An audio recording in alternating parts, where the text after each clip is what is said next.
कहा गया है उसकी बुद्धि से काम करे, वो पतिव्रता होती है। 1000 बार कपड़े बदले भगवान ने दिए, एक से एक फर्स्ट क्लास कपड़े पहने, ये थोड़े कि गंदे संदे या बिना अच्छे लगने वाले। पति की जो पसंद हो वैसे कपड़े पहने, खूब पहने, कैसे भी पहने, पति खुश हो। फटे टूटे पहनने से कोई पतिव्रता नहीं होती है।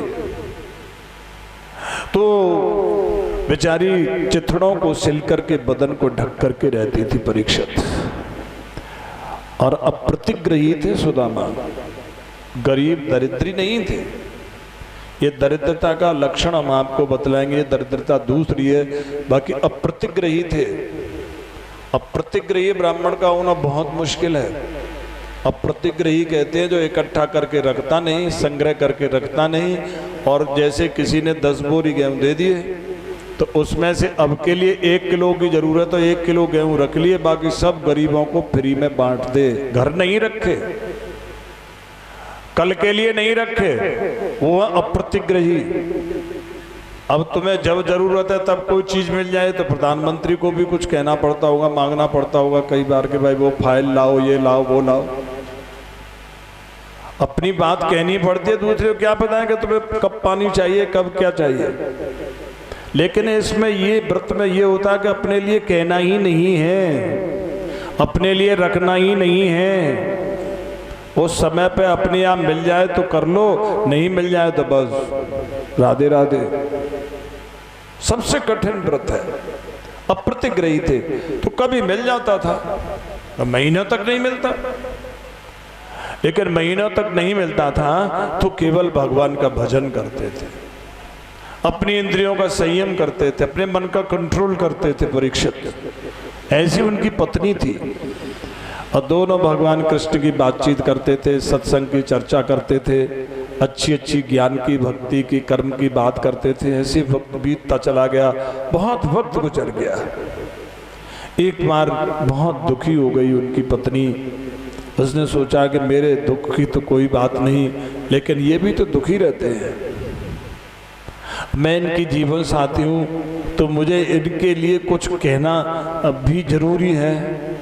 तो उन्होंने कहा कि आप द्वारकाधीश के पास चले जाइए ना, वो आजकल द्वारकाधीश हो गए हैं तुम्हारे मित्र कृष्ण। उग्रसेन महाराज तो बूढ़े हो गए हैं, उन्होंने गद्दी छोड़ दी है, कन्हैया बैठ गए हैं आपके मित्र। अब वो भोजवंशी, भ्रष्टवंशी, अंधकवंशी, यदुवंशी सब के राजा हैं, और ऐसे उदार हैं। कोई साधु ब्राह्मण पहुंचे ना और कोई अपने दुख दर्द की बात करे तो अपने आप तक को भी दान कर देते हैं। हाँ हाँ मुझे पता है भाभिनी, ऐसा ही है कन्हैया, लेकिन मैं वहां जाके क्या करूँगा। कहने लगी कि जब वो हमारे गरीबी के बारे में सुनेंगे तो हमको बहुत सा धन दे देंगे, उन पे क्या कमी है, लेकिन हमारा कलेश खत्म हो जाएगा। सुदामा कहने लगे क्यों? क्योंकि हम ब्राह्मण हैं।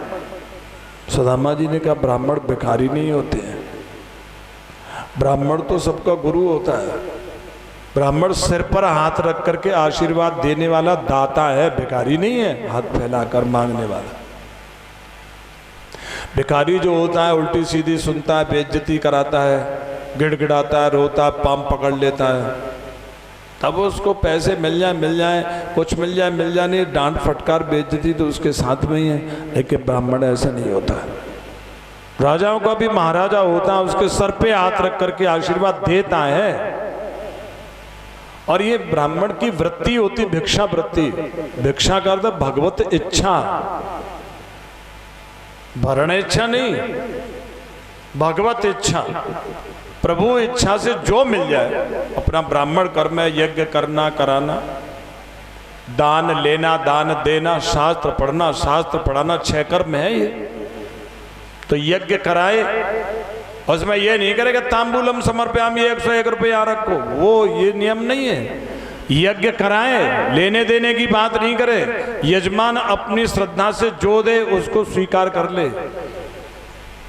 यजमान को मजबूर नहीं करे कि ऐसा दोगे तो ऐसा हो जाएगा, लेने देने की प्रशंसा नहीं करे, केवल यज्ञ करे।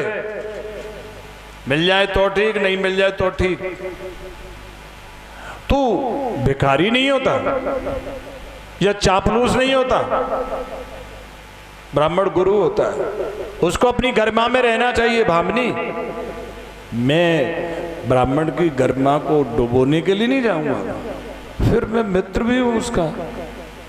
मित्र का काम यह नहीं कि दुख के समय पर मित्र को यूज करे, मित्र का फर्ज होता है कि अपने दुख दर्द के लिए मित्र को कभी यूज नहीं करे, उसके दुख दर्द में बिना कहे सुने अपना सब कुछ दांव पे लगा दे। भगवान नहीं करे उसको कुछ हो, लेकिन मैं उसके पास अपना रोना लेकर के जाऊंगा। ये ब्राह्मण के लिए भी अमर्यादा है और मित्र के लिए भी अमर्यादा है, नहीं जाऊंगा। निज दुख गिरी समरज कर जाना,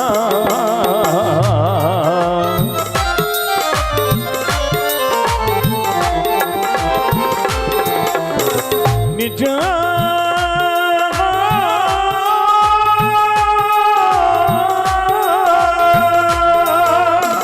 निज दुख गिरी समरज कर जाना।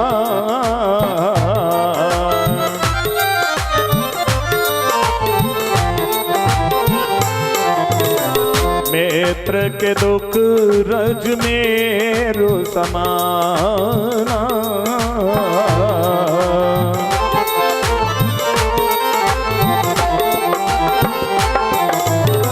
मित्र के दुख रज मेरो समाना।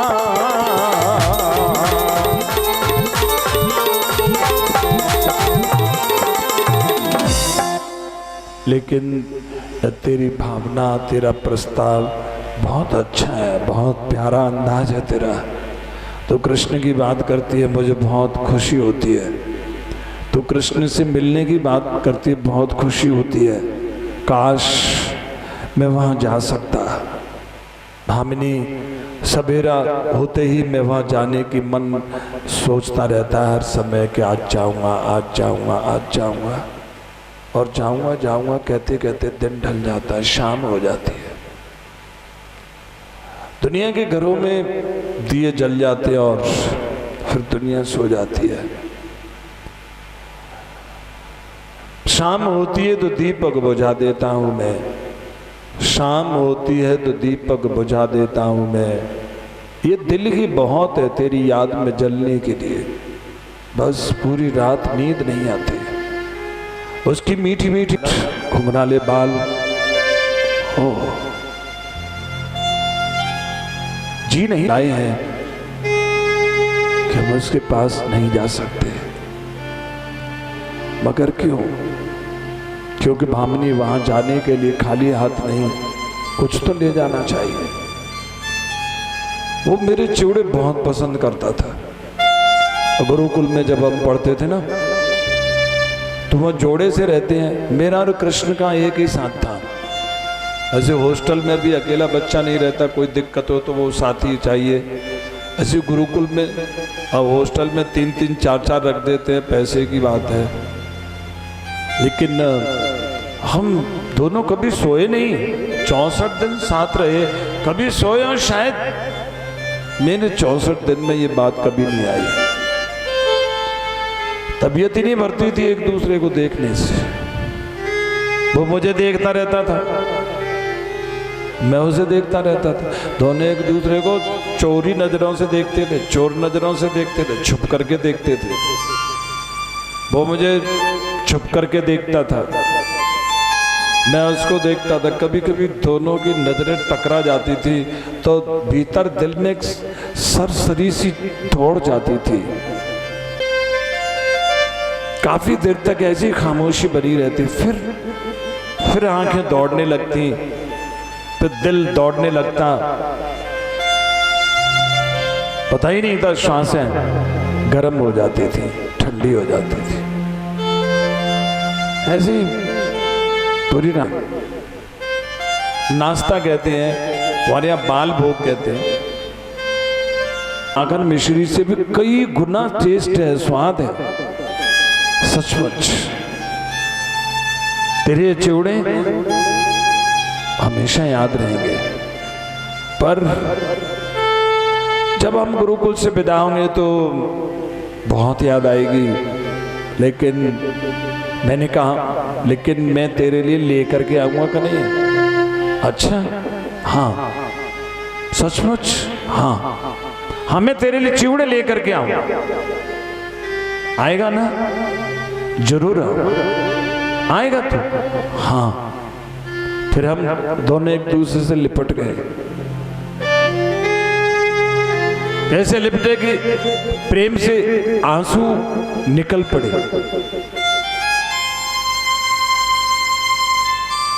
अब वो जब गया, सबकी आंखों में आंसू थे। गुरुकुल में हम दोनों की मित्रता और गुरु भक्ति अप्रतिम थी, दूसरा कोई नहीं था ऐसा। मुझे पता ही नहीं चला कि क्या हो गया था, शरीर को क्या हो गया था, दिमाग को क्या हो गया था, कुछ पता नहीं था। लेकिन दिल का पता था, टूट गया था, बस और कुछ नहीं पता था दिल के अलावा। उसकी आंखें भी भीगी हुई थी। वो कभी मेरी तरफ देखता और कभी नहीं देखता, मेरी भी यही हालत थी। बस जब तक घोड़ों की टाप की आवाज, जब तक रथ के पहियों की धूल और जब तक रथ की ध्वजा दिखती रही, मेरी ये बेबस आंखें उसको देखती रही भामिनी। और जब रथ के पहियों की धूल, घोड़ों के टाप की आवाज और ध्वजा बंद हो गई दिखना, ऐसा लगा कि सब कुछ चला गया, सब कुछ खामोश था। लेकिन दिल में जबरदस्त कयामत थी, हलचल थी, धड़कनें थी कि थमने का नाम नहीं ले रही थी। पता नहीं किस तरह से मैंने अपने वक्त को और दिल को उसके बिना अब तक बिताया। 4 मुट्ठी चिवड़े होते तो मैं उसके पास चला गया होता। काश इतनी दरिद्रता नहीं होती। आप जाएंगे? हाँ भामिनी। मैंने उसको एक बार वचन दिया था। क्या किया जिंदगी में हमने? पूरी जिंदगी यूं ही बिता दी, कृष्ण के लिए 4 मुट्ठी चिवड़े भी नहीं। बहुत सुंदर प्रसंग है ये, सबकी हमारी तुम्हारी सबकी हकीकत है। हम दुनिया में अरबों खरबों कमाते हैं, दुनिया भर की सोना है, चांदी है, पैसे है, अनाज है, चावल है, मिठाई है, सब कुछ है। लेकिन भगवान के लिए है इसमें से एक नया पैसा? ध्यान करो, तुम्हारे पास कितने रुपए हैं? भगवान के लिए 1 पैसा। तुम्हारे पास कितने गहने हैं? भगवान के लिए है 1 रत्ती। कितने मकान, दुकान, जमीन, जायदाद भगवान के लिए है 1 रत्ती भर। कोई भी चीज भगवान के लिए है तुम्हारे पास? पूरी जिंदगी की कमाई में क्या किया? मिट्टी। या तो यहीं का रह जाएगा, मिट्टी कमाया, या नरक में ले जाएगा, नरक कमाया। या तो मिट्टी कमाई या नरक कमाया। ठन ठन पाल मदन गोपाल कुछ नहीं रहा। मूंछों पे ऐठा देते हैं, नाक फुला के चलते हैं, गर्दन लंबी करके चलते हैं, कमर बड़े एक्शन से, स्टाइल से चलते हैं, पाँव भी बड़े एक्टिंग से रखते हैं, बोलते भी बड़े स्टाइल में हैं। लेकिन शर्म तो तब आएगी जब सोचो कि तुमने भगवान के लिए क्या किया है। जब जाओगे तब यहां से भगवान के पास लेकर के क्या जाओगे? महादरिद्री हो कि नहीं? कुछ नहीं लेकर के जाओ। नरक लेकर के जाओगे? नरक, नरक का मतलब होता है सजा। सजा किसको दी जाती है? जो कर्जे को खा जाता है, दरिद्री। सुदामा कहते हैं महान दरिद्री रहे हम। ये दरिद्रता है। योग में ये दरिद्रता 5 तरह से है। अविद्या, राग, द्वेष, अस्मिता, अभिनिवेश। अविद्या विपर्य है, उल्टी बुद्धि। जो चीज हमारे काम की है उसको बिना काम की समझना, जो दिमाग खराब करने वाली है उसी में खोपड़ी को लगा। ये दरिद्र का लक्षण पहला। राग, जो हमारे दिमाग के लिए उल्टी उसी से चिपकना। द्वेष, जिससे हमारा भला होगा उससे खटकना। अस्मिता, जो हमारा नहीं है उसको कहना ये मैं हूँ, मैं ब्राह्मण हूँ, मैं सन्यासी हूँ, मैं गोरा हूँ, मैं काला हूँ, मैं मलोक हूँ, मैं लंबा हूँ, मैं घट्टा हूँ, शरीर नहीं हूँ मैं। लेकिन अस्मिता, अभिनिवेश, ये जवानी और सुंदर चीजें हमेशा रहे, चली नहीं जाए। ये 5 दरिद्र हैं, दरिद्र के 5 लक्षण हैं। सबके पास है ये दरिद्र। लेकिन जिसके लिए जिंदगी मिली है, जिसने हमें जिंदगी दी है, और जब जाएंगे तो जिंदगी हमें क्या लेकर के जाए, ये महादरिद्र। तो सुदामा कहते कि पूरी जिंदगी यूं ही बर्बाद हो गई भामिनी, सोचते सोचते सोचते सोचते। 4 मुट्ठी चावल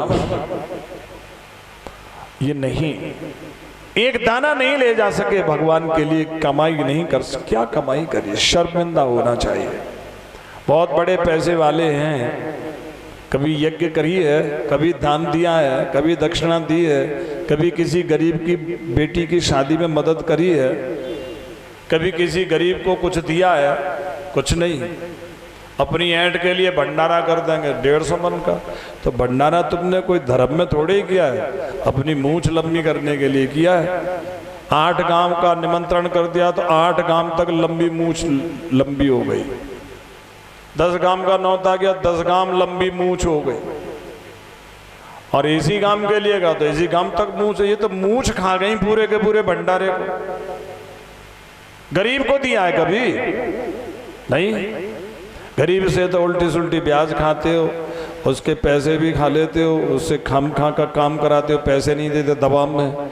गरीब का तो खून पी रहे हो, उसकी जिंदगी के चैन को खा रहे हो। सब कुछ गलत हो रहा है, कुछ नहीं किया। और अगर कुछ दान किया भी है तो मतलब से किया होगा।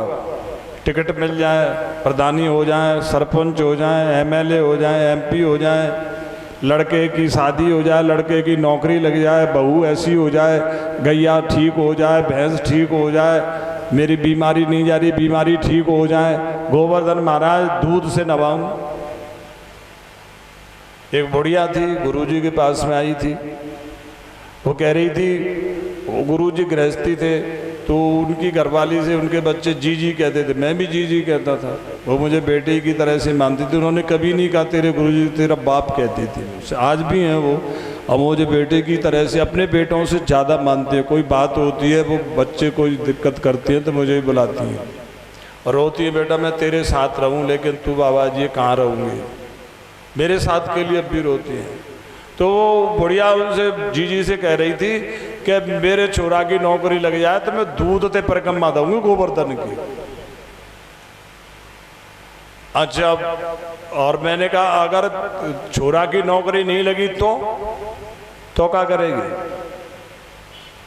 चुप हो गई।